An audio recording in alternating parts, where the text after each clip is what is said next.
21세기 한국 사회를 돌아보면 여러 가지 많은 변화를 볼 수가 있습니다. 정치적인 측면에서 한국 사회는 매우 민감할 수밖에 없습니다. 왜 그럴까요? 20세기 한국 사회는 고난과 어려움의 연속이었기 때문입니다. 20세기 초반 한국 사회는 일제 지배를 받았습니다. 그리고 해방과 함께 한국 전쟁이 발발하였고 이후 오랜 기간의 군사 독재를 거쳐야 했죠.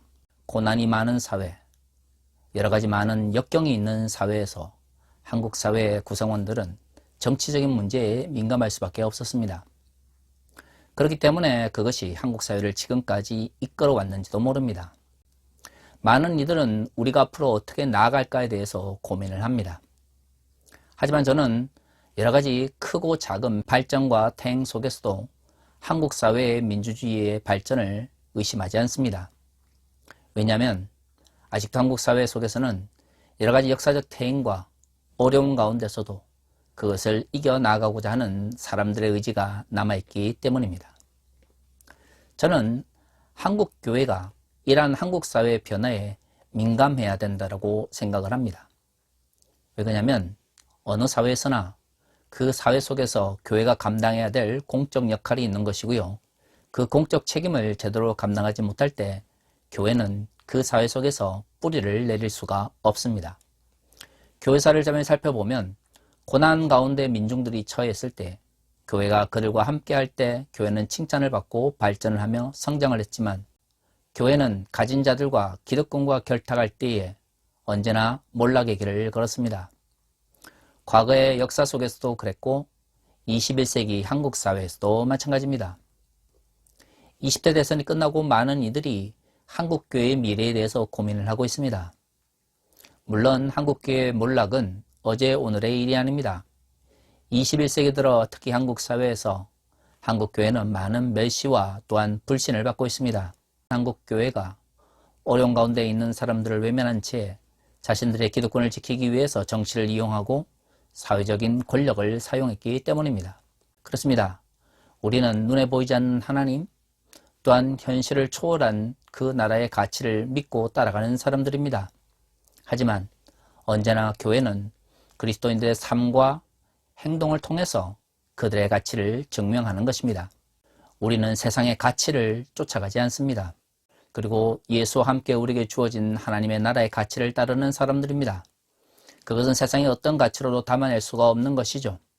하지만 또 다른 한편으로 그 가치는 그리스도인이 이 세상 속에서 살아가는 삶을 통해서 행동을 통해서 증명되고 표현되는 것입니다. 그래서 언제나 하나님의 나라의 가치를 쫓아가는 사람들은 그 가치가 우리의 삶을 통하여 어떻게 실현되는가를 고민해야 하는 것이죠. 교회가 하나님의 나라의 가치를 잃어버린 채 말로만 하나님의 나라를 선포하고 그 삶이 없는 상태에서 기득권과 이익을 쫓아갈 때에 교회는 현실 속에서 몰락의 길을 걸어갈 수밖에 없습니다. 누가 대통령이 되느냐, 누가 권력을 잡느냐보다 더 중요한 것은 교회가 어떤 이들과 그 사회 속에서 함께 했냐는 것이죠. 그렇습니다. 그렇게 한국 교회가 21세기에 들어서 이 땅에 고난받는 사람들을 외면한 상태에서 권력 있는 사람들, 더 많이 가진 사람들을 위하여 말씀을 왜곡하고 하나님의 나라의 가치를 삐뚤어지게 전함으로 인해서 한국교회가 시민사회 영역으로부터 외면을 받게 됐습니다. 제20대 대선은 그것을 더욱더 명확하게 보여주는 안타까운 증거가 되었죠. 하나님의 나라의 가치가 더 이상 교회라고 하는 외적인 종교 공동체에 모여있는 사람들에게 아무런 영향을 미치지 못한다는 것을 이번 20대 대선은 명확하게 보여줬습니다. 제가 고린도전서를 해석하면서 그런 이야기를 했습니다. 많은 이들은 고린도 교회의 문제에 대해서 은사의 문제에 집중하지만 은사보다 더 중요한 가치는 바로 그 은사를 통해서 자신을 자랑하고 싶어하는 낮은 자존감의 문제라는 것을 말이죠. 하나님께서 왜 사람들에게 은사를 주십니까? 하나님의 일을 하도록 하기 위해서 그 능력을 다하기 위해서 주시는 겁니다. 하지만 고린도 교회 사람들은 어떻게 그 은사를 받아서 하나님의 일을 할 것인가 보다는 내가 받은 그 은사를 통해서 어떻게 하면 나를 자랑할 수 있을 건가를 고민했습니다. 그러한 왜곡된 욕망이 결국 고린도 교회의 갈등의 시발점이 되었던 것이죠. 오늘 우리가 읽은 본문의 말씀은 바울이 그렇게 하나님의 은사를 자신의 자랑의 도구로 사용한 고린도 교회들을 향해 비판하고 경고하는 말씀 중에 하나입니다. 오늘 우리가 이 본문에서 등장하는 이 집의 비유는 너무나 잘 알려져 있는 비유입니다. 바울이 이야기합니다. 많은 일이 내가 어떤 은사를 받았는지를 가지고 자랑을 하고 내가 누구에게 교육을 받았는지를 가지고 자랑을 한다는 것이죠. 사실 하나님을 따르고 예수 그리스도의 가치를 쫓아가는 사람들에게 자랑이라고 하는 것은 믿음에 반대되는 요소입니다. 우리에게 주어진 구원이 무엇입니까? 하나님의 사랑과 예수 그리스도의 헌신을 통해서 이루어진 것입니다. 바울이 반복해서 이야기하고 있는 것처럼 우리에게서 난 것이 아니기 때문에 자랑할 것이 없는 것이죠. 주 안에서 자랑하라는 말은 결국 그리스도인들이 자신이 받은 은사나 누구로부터 교육을 받았는지를 가지고 사람들에게 자랑하지 말아야 된다는 것을 강조하기 위한 말씀입니다. 오늘 우리가 읽은 이 집의 비유도 마찬가지입니다. 혹자들은 이 집의 비유를 보면서 결국 심판 앞에서 자신의 공로가 드러날 수 있도록 행해야 된다라고 이야기를 합니다. 과거 한국교회에서 이 말씀은 그렇기 때문에 교회 헌금을 많이 내고 봉사를 많이 해야 된다는 의미로 왜곡되어졌습니다. 사실 바울이 말하고 싶었던 것은 많은 이들이 교회에 나오면서도 무엇 때문에 그들이 구원을 받았는지에 대하여 의미를 깨닫지 못하고 있다는 이야기입니다. 바울이 말하는 집, 그 터는 예수 그리스도를 의미합니다. 자신은 그 터를 닦는 사람이라고 이야기하는 것이죠. 사실 이 집이라고 하는 것이 그리스도인의 구원의 문제와 연결되어 있다고 하는 측면에서 그리스도인들의 집이라고 하는 것은 그리스도인의 삶의 문제와 연결되어 있는 것을 알 수가 있습니다. 시험을 통과하지 못하는 재료들은 대부분 세상 사람들이 자랑거리나 자신을 드러낼 때 사용하는 도구를 의미합니다. 어느 사회에나 경제적으로 부유한 사람들이 있습니다. 고대에도 마찬가지였습니다. 더구나 항구 도시였던 고린도에서는 수없이 많은 무역 제품들이 왔다 갔다 할 수밖에 없는 것이죠. 그래서 손쉽게 운반할 수 있으면서도 또한 높은 가치를 가지는 것들이 무역업에서 대단히 중요했죠. 보석이라든가 귀한 재물들이 그 대상이었습니다. 21세기는 그것이 자본의 가치로 전환되게 되죠. 21세기에는 더 이상 얼마나 많은 돈을 가지고 있는지가 다른 사람들에게 직접적으로 보이지 않습니다. 자본은 은행의 숫자를 통해서만 표현되는 것이지 그것이 외적으로 보석이라든가 아니면 다양한 물질적 가치로 표현되지 않습니다. 그래서 21세기 현대인들은 명품이라고 하는 것과 좋은 자동차나 집이라고 하는 것을 통해서 그것을 표현하려고 하는 것이죠. 어떻든 어느 시대나 재물이 많다는 것, 부자라고 하는 것, 그리고 풍요롭다고 하는 것은 타인에게 자신을 드러내는 굉장히 중요한 방식이었습니다. 사람들이 그것으로 자신의 집을 지으려고 하는 것이죠. 예수 그리스도라고 하는 그 땅 위에 터를 닦는다고 하는 것은 결국 복음을 전해서 그들이 예수 그리스도를 알게 만들었다는 걸 의미합니다. 하지만 예수 그리스도를 전해서 알게 만들었다고 해서 그들의 집을 지어줄 수 없는 것이죠. 왜냐하면 그것은 자신들의 삶을 통해서 지어져야 하는 것이기 때문입니다. 그런데 사람들이 너무나 쉽게 그 당시에 사람들이 자랑하고자 하는 방식으로 그 집을 지으려고 합니다. 오늘 우리가 읽은 본문의 말씀처럼 12절에 이런 말씀이 있습니다. 만일 누구든지 금이나 은이나 보석이나 나무나 풀이나 집으로 이 터 위에 세우면 각 사람의 공적이 나타날 터인데, 사실 오늘의 본문 속에서 심판이 왔을 때에 금이나 은이 남을지 아니면 집이나 풀이 남을지는 말을 하고 있지 않습니다. 과거에는 이 본문을 그런 식으로 많이 했습니다. 금이나 은 그리고 보석으로 집을 지어야 심판이 왔을 때 타지 않고 남는다. 풀이나 짚으로 집을 지으면 모든 것이 타버린다. 이런 식으로 많이 설교를 했죠. 그래서 헌금을 해도 많이 해야 되고 교회 봉사를 해도 더 많이 해야 된다는 의미로 전달해 주었습니다. 중요한 것은 그 당시 사람들이 자랑하고 싶은 이러한 집을 만들었을 때에 그 집이 무너져서 잿더미 위에서 보석이 남아있는다고 한들 그 집을 꾸미는데 어떤 의미를 가지냐는 것이죠. 금이든 은이든 풀이든 집이든 오늘의 본문에서 중요한 것은 집을 짓는 가운데서 집을 꾸미는 것입니다. 그러니까 집이 무너지면 그것이 무엇으로 꾸며졌는지는 아무런 의미가 없는 것이죠. 금이나 은으로 집을 지을 수 없습니다. 풀이나 지프로도 집을 지을 수가 없는 것이죠. 중요한 것은 사람들이 자신이 자랑하고 자신이 드러낼 수 있는 것으로 집을 지으려고 할 때에 심판 앞에서 그것이 무너질 수밖에 없다는 것을 의미합니다. 설사 과거에 잘못된 방식으로 설교를 한다 할지라도 금이나 은이라고 하는 것이 결코 헌금이나 교회에 대한 봉사를 의미하는 것은 절대로 아닐 것입니다. 금과 은을 굳이 과거의 방식대로 설명을 한다면 예수 그리스도의 가치를 따라 살아가는 그리스도인들의 삶이라고 할 수 있는 것이죠. 그렇습니다. 과거의 잘못된 방식대로 금과 은을 풀이나 집보다 더 좋은 집을 꾸미는 재료라고 생각한다 할지라도 금과 은이 표현하는 것은 예수 그리스도의 가르침에 따라 살아가는 그리스도인들의 삶이 되는 것이고요. 집 자체가 중요하며 금이나 은이나 풀이나 집 같은 것이 집을 꾸미기 위한 도구라고 하는 측면에서 해석한다 할지라도 결국 우리의 집은 예수 그리스도의 가치에 따라 살아가는 삶을 통해서 지어진다는 것입니다. 심판을 통해서 세속적 가치 속에서 꾸며진 모든 것들은 사라진다는 것이 오늘의 본문의 핵심인 것이죠. 금이 무엇을 의미하느냐, 은이 무엇을 의미하느냐는 사실 중요하지 않습니다. 그 모든 집을 짓는 과정 속에서 우리의 삶이 하나님 나라의 가치를 쫓아가야 한다는 것이 더 중요한 것이죠. 그런데 사람들이 이것을 잊어버립니다. 과거에도 그렇고 지금도 그랬고 언제나 자신들이 자랑하고 싶은 것은 예수 그리스도의 가치를 따라 살아가는 삶이 아니라 다른 사람들, 즉 세속의 사람들이 자랑스럽게 생각하고 또한 칭찬해 주는 그러한 세속의 가치를 더 집중하는 것이죠. 그것은 심판 앞에서 온전히 자신의 믿음, 즉 공덕을 드러낼 수가 없습니다.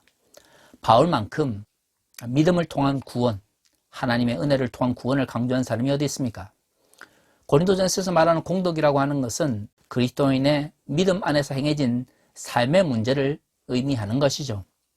2000년 전 고린도 교회는 하나님 나라의 가치를 저버린 채 풍요로운 항구 도시의 환경에 따라서 사람들이 중요하게 생각하고 자랑하고 싶은 도구를 가지고 자신을 드러내려고 했습니다. 21세기에 그것은 무엇입니까? 그렇죠. 자본이자 한국 사회에서 그것은 부동산입니다. 많은 일이 제20대 대선에서 자신의 부동산 가치를 올려주고 더 많은 부동산을 가지게 만들어줄 것이라고 하는 대선 후보를 선택했고 그가 대통령이 되었다고 말하는 것이죠.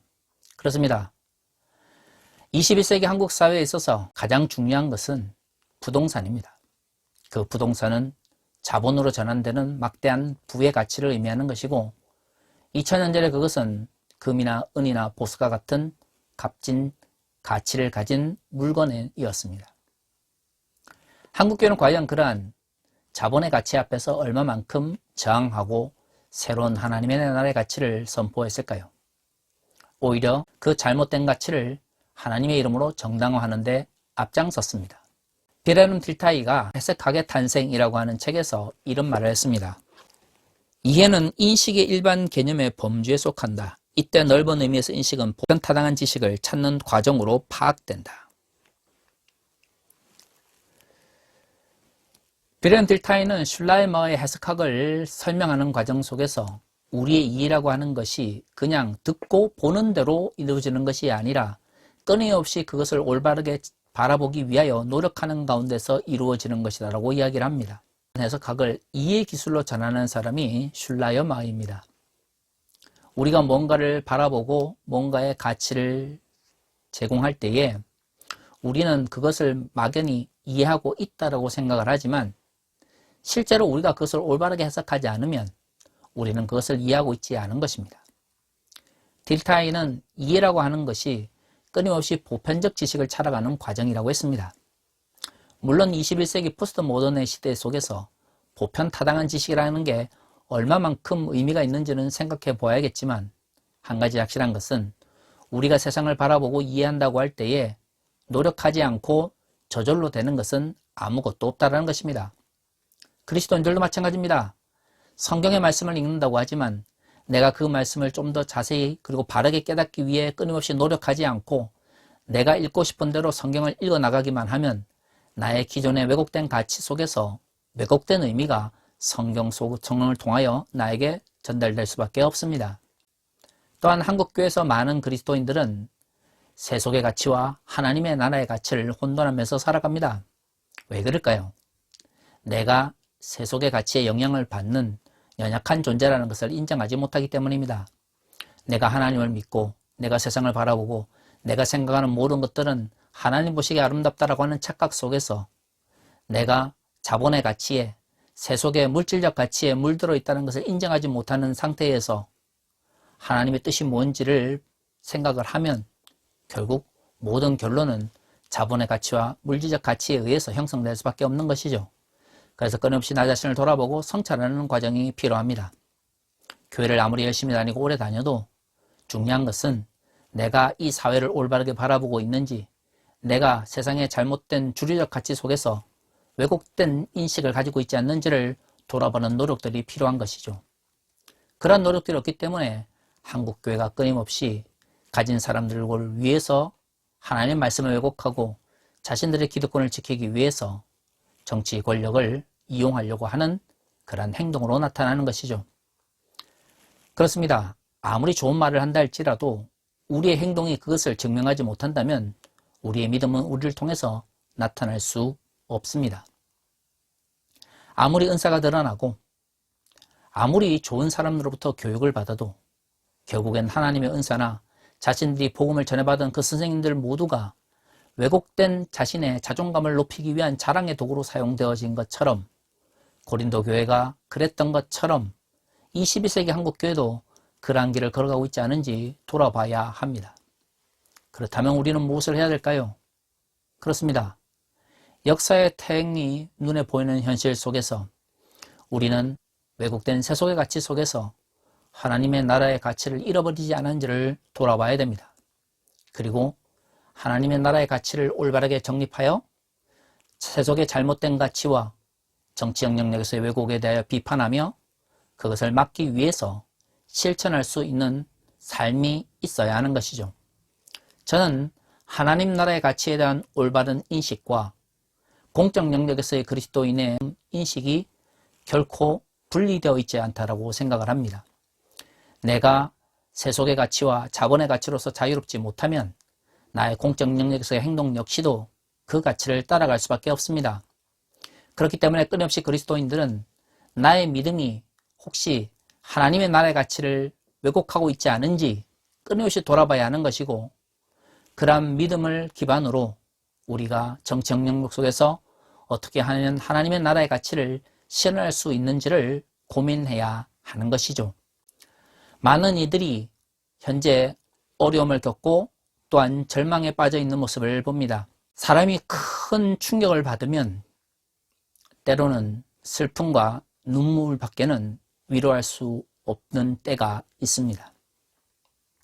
그 기간은 사람들마다 다를 것입니다.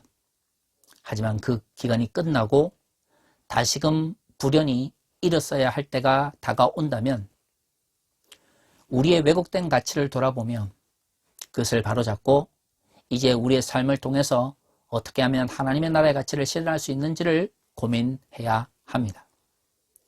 그것은 영적인 문제뿐만 아니라 그리스도인의 공적 삶의 문제에서도 마찬가지로 적용될 수밖에 없습니다. 잘못된 것을 비판하며 올바른 하나님의 나라의 가치를 고민하며 또한 그것을 실천해 나아갈 때에 비로소 2000년 전 고린도 교회가 빠졌던 잘못을 극복하고 하나님의 뜻이 이 땅 위에 이루어지는 것을 볼 수 있을 것입니다. 다 같이 기도하겠습니다.